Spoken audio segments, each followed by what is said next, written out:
In this tutorial, we present an example of how to structure a comprehensive toolchain for energy system analysis, focusing on flexibility aspects within the Citiwatts platform.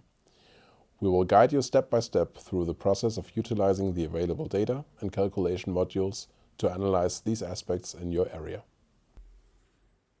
For energy system analysis, one typically needs a long list of possible input parameters. The Energy Plan Calculation module lets you create basic energy system analysis with only little input data needed. For this calculation module, input parameters have been narrowed down to aspects of flexibility and sector coupling, as means to increase the integration of local renewable electricity potentials. The toolchain for the Energy Plan Calculation module indicates the importance of the input data, as the user must start by reflecting on assumptions of the local energy system in the area of investigation. The calculation module does not give you default data inputs for all parameters, as it has not been possible to identify these in a compatible data format for the entire area of investigation.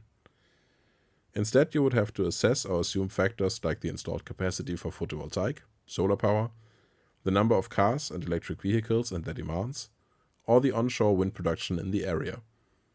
Some of these data can also be additionally assessed or calculated in other parts of the tool.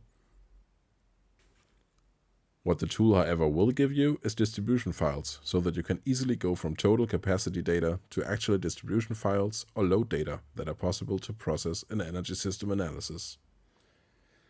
As for the other calculation modules, we have also created a scenario assessment spreadsheet, which we hope will inspire you in the design of your documentation of assumptions, data input, and results for further analysis. This toolchain has also been presented in more details in a webinar. Here we also dive into exercises to demonstrate selected features of the platform. Please find the recording of this webinar in the linked video.